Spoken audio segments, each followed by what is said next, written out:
Magandang araw po mga kabarangay. Welcome to our weekly Kapitan's Report. So, kamusta po tayo mga kabarangay? Sana lahat po tayo ay maayos naman ang kalagayan. Siyempre, unang-una, nais ko pong batiin kayong lahat ng Happy Ninoy Aquino Day. So, today is a holiday. Pahinga. Pero siyempre, may pasok pa bukas. Pero sa Monday naman, August 25 ay holiday po muli, National Heroes Day. So long weekend. So samantalahin po natin ang pagkakataon na ito upang makapagpahinga, makapag-recharge. Pero syempre, ating gunitain, ang ating yung naging sakripisyo ng ating mga pambansang bayani. So ano ba mga kaganapan sa Barangay San Antonio nitong nakaraang linggo? So unang-una, syempre, ibida lamang po natin ang mga barangay advocacies pagdating sa sustainability and environmental protection. So unang-una dyan, ang ating barangay hall ngayon ay solar-powered na. So matagal na naming pangarap ito, magmula nung nauso ang renewable energy, sustainability, reducing carbon footprint.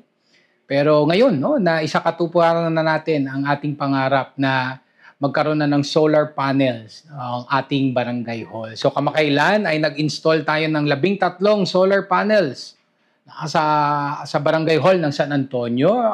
It's a small start, pero at least nakapagsimula na tayo. At dahil sa 13 panels na ito, we are somewhat assured of at least 20% savings sa ating electricity bill, monthly electricity bill natin. Siyempre, yung ginastos natin dito, yung panggastos ay bahagi ng financial assistance na ibinibigay ng City Government of Pasig sa mga barangay, sa 30 barangays. And alam ko, konti lamang ito sa pagtiningnan nyo, pero there is still room for expansion. So we are looking forward sa mga darating na taon ay maparami pa natin itong 13 na solar panels natin nang sa ganon mas maging relevant pa ang ating monthly electricity bill saving. So again, ang aking pagpapasalamat sa Pasig City Government sa inyong financial assistance, of course, sa ating Barangay Council na talagang full support sa ating mga advokasya pagdating sa renewable energy and sustainability. At syempre, nakiisa din ang ating Barangay San Antonio sa ating monthly yard sale. So, ang monthly yard sale, ito po yung citywide na basura to ayuda na ginagawa dito po sa may Capitol Commons. So, this is a collaboration of the City Government of Pasig, of Ortigas Malls, at syempre, ang Big Mac Marketing. Siyempre, kasama din dyan ang iba't ibang mga barangay at organisasyon.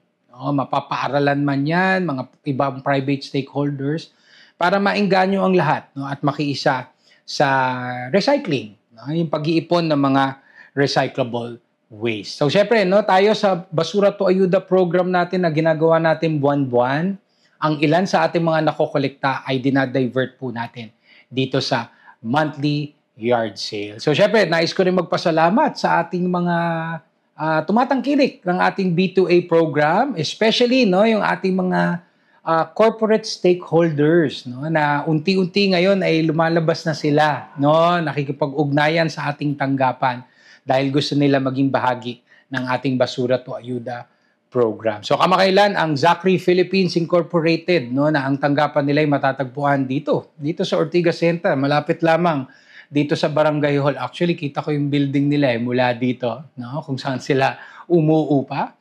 So, nakapaghatid sila dito sa ating tanggapan ng mga recyclable waste, particularly mga paper waste. Usual yan sa mga opisina. So, nakakatuwa na yung mga maliliit na gestures na ito ay dahil dito ay nagiging bahagi sila ng ating programa dito sa ating komunidad. So again, ako ay nagpapasalamat sa hindi lamang sa ating mga corporate stakeholders kundi sa ating mga residential stakeholders as well, na talagang nakikiisa sa ating buwanang Basura to Ayuda At syempre, no, ang aking pagpapasalamat din sa ating Committee on Clean and Green, led by Kagawad Justin Galang.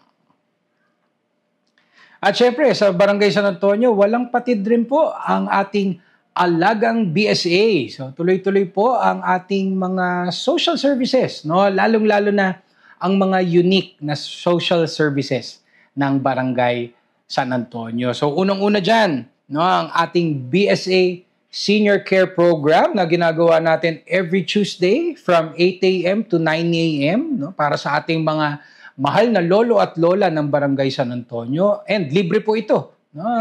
Walang bayad, no? Na kung saan sila pwede makiisa sa iba't ibang activities, no? Para ma-exercise ang kanilang mga isip at gayon din ang kanilang mga pangangatawan. So kamakailan nagdaos tayo ng ating first anniversary, no? So ang bilis, no? Parang kailan lang na nung tayo yung nagdi-needs analysis, at syempre ang main collaborator natin dito, ang Rizal Medical Center, no, na tuwang-tuwa din, no, na na-sustain natin ang programa for 1 year, no, and of course we do look forward to more years ng ating senior care program sa BSA. So syempre, no, bukod sa pagkakaroon ng physical activities and mental exercises, no, during our first year anniversary celebration, nagkaroon din ng production number, no, ang ating mga regulars, no, kasi meron tayong mga regular attendees, yung wala talagang mintis, no? Siguro more or less 20-25 sila, no? At ano sila, nagkaisa sila, no, na during the first year celebration ay gumawa naman sila ng song and dance number, no? Hindi pa nakontento sa isa, no? 2 intermission, no, ang kanilang ginawa during our celebration. So again, we do look forward not just to more years but to more regular attendees, no, sa ating senior care program. In fact, tuwang-tuwa ang mga family doctors, no, ng Rizal Medical Center. Sabi nga nila, sana ma-replicate ito sa ibang komunidad, no? Kung hindi naman, no, mas ma-nurture pa natin, no, yung ating senior care program dito po sa ating barangay. So again, sa ating mga kaibigan mula sa RMC, maraming salamat po sa inyo. Of course, sa ating mga barangay workforce, no, na ating tinap para maging logistics natin and gawin ang legwork during our first year celebration. Maraming salamat. At syempre sa ating mga mahal na lolo at lola na patuloy na tumatangkilik sa ating senior care program. Maraming salamat po, at kung hindi po dahil sa inyo, no, hindi natin makakamit itong first year anniversary ng BSA Senior Care Program.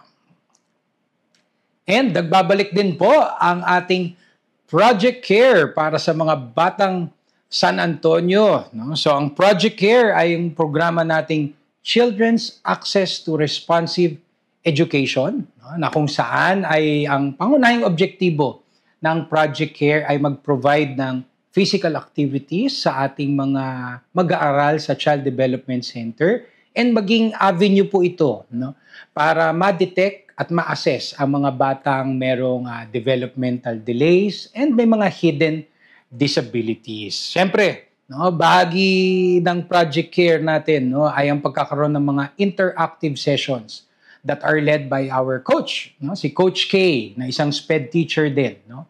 So, ito nga ang yung pagbabalik nga raw, talagang pagod ang mga parents, no. Talaga hirap sila sa pakikipaghabulan sa kanilang mga anak, no. Nakita rin naman natin, no, na talagang na-appreciate ng mga bata, no. Syempre hindi lang naman dapat laging nasa classroom, no. Meron din silang venue para sila ay pawis-pawisan naman, no, at magkaroon ng physical activities, no. Mainat-inat ang kanilang mga pangangatawan. So again, it was a successful comeback, no, para sa school year natin sa Child Development Center.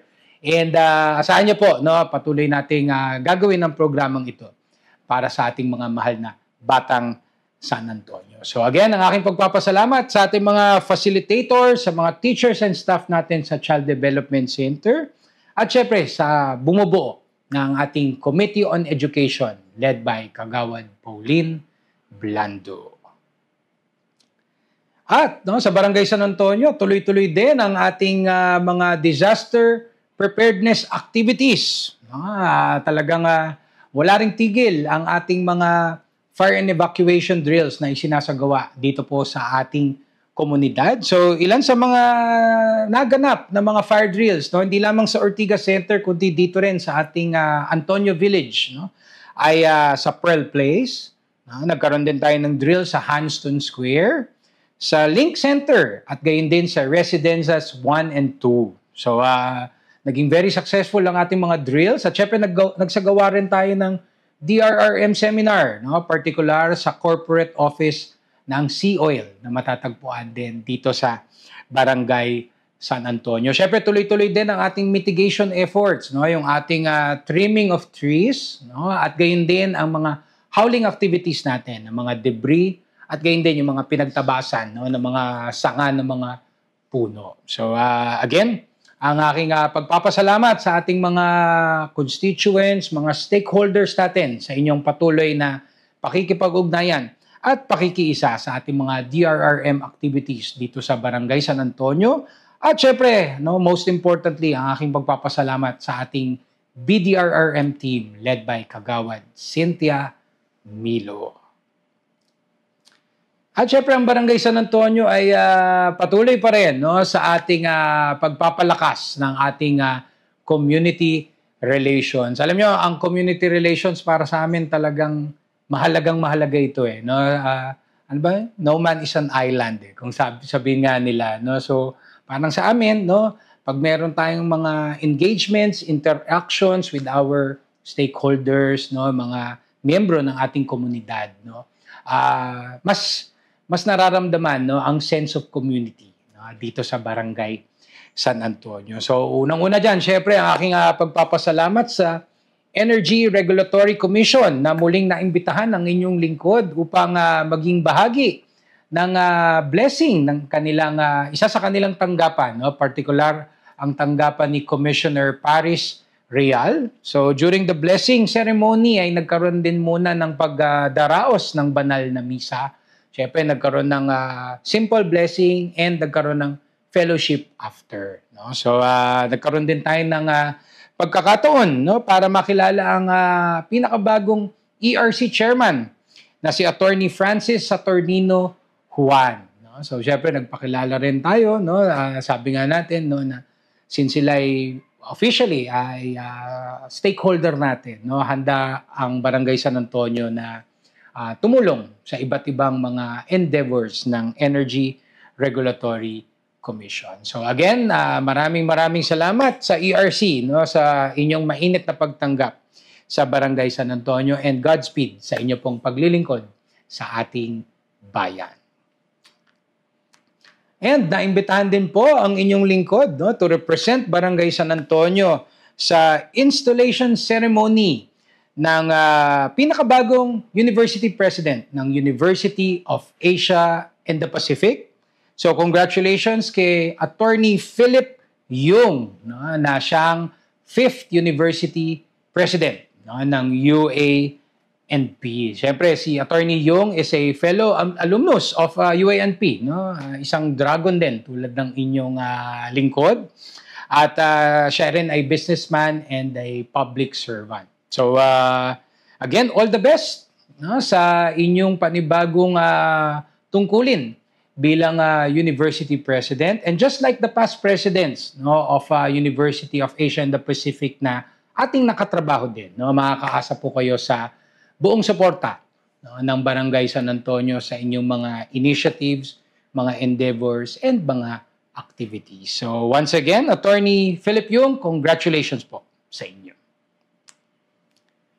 And nakiisa din po tayo sa 5th founding anniversary ng Brigade II Guardians San Antonio Pasig Chapter. So ang mga guardians, no, ng San Antonio ay mga frequent and usual partners natin ito sa ating mga community activities, no? Mapa-clean up drive, may community kitchen, community pantry pa silang ginawa in the past. And in the future, no, meron pa tayong mga ibang mga aspeto, no, ng paggogobyerno na nakikita natin na kung saan kayo po ay pwede nating maging kapartner din. So again, nagpapasalamat ako sa inyong patuloy na pakikiisa sa ating mga activities dito sa Barangay San Antonio. Of course, maraming salamat din sa inyong imbitasyon, no? At ikinatutuwa ko, no, na naging bahagi ako ng inyong 5th founding anniversary. So again, happy anniv, no, sa ating guardians, sa mga kaibigan natin sa guardians, and keep up the good work sa inyong community participation dito sa Barangay San Antonio. And usapang piyesta naman, no? Unang-una dyan, syempre, nakiisa po tayo sa mga pre-fiesta activities ng ating mga kaibigan sa Barangay Orambo. No? Ang Barangay Orambo ay magdiriwang ng kanilang kapistahan sa katapusan ng August. No? At ang kanilang patron ay si San Agustin. So bahagi ng kanilang pre-fiesta activities itong isinagawang Cooking Challenge 2025 last weekend, no? So yung Cooking Challenge ay yung last 2 cooking challenges, no? Ako'y judge, no, during that time. Pero this year, sabi nga nila, kahit bisita na lamang ako, no? Taga-tikim na lang din ako nung kanilang mga putahe na inihanda nung araw na yun. So there were a total of 11 participating groups at yung kanilang main ingredient ay malunggay.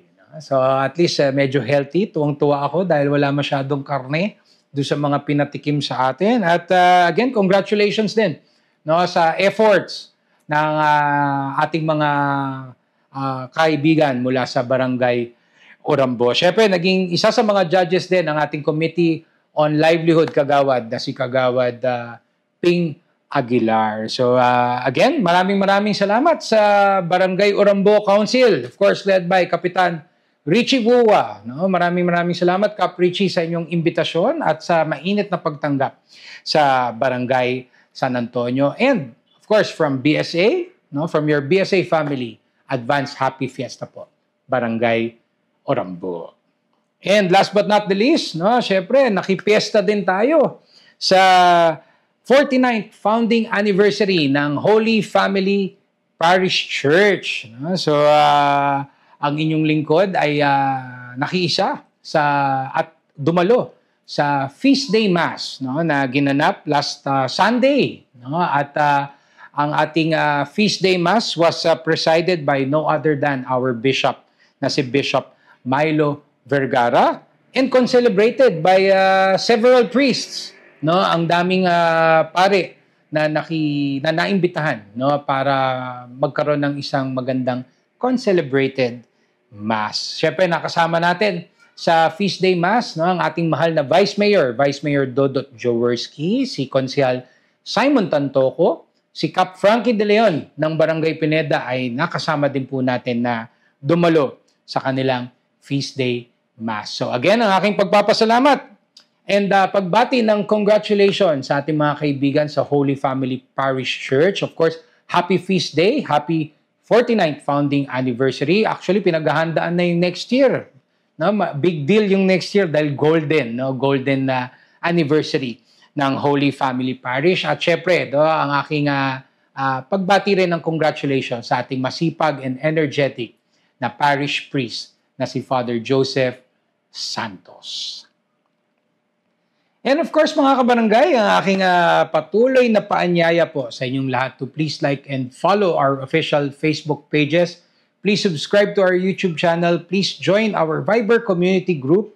And please do regularly visit our official website, sanantonio.pasigcity.gov.ph para lagi po tayong updated, no, sa mga nangyayari, no, dito po sa ating barangay. So, syempre, ang aking pagpapasalamat sa ating mga katuwang sa pagseserbisyo, ang ating barangay employees, the barangay council, the SK Council, our social media team. Maraming salamat po sa inyo. Of course, sa ating mga benefactors, mga donors natin, collaborators natin, maraming salamat sa inyo. No? Itong report na ito, talagang majority, no? Puros collaborators natin, no? ang naibida natin dito po sa episode natin ngayong araw na ito. And of course, sa ating mga mahal na constituents, mga kabarangay natin, mga netizens natin, maraming salamat po sa inyong patuloy na tiwala at suporta para po sa ating barangay. So again, ang aking pagpapasalamat po sa inyong lahat, sa inyong pakikinig, and rest assured that BSA will continue to do its best upang iatid po ang tunay na service with a smile para po sa ating komunidad. So sa ating mga kabarangay, patuloy lamang po tayo sa ating pagdarasal. No? Lagi nating pagtibayin pa ang ating pananampalataya. So sa inyo pong lahat, mag-ingat po tayo lagi. Stay safe always. And may God bless us all. Thank you.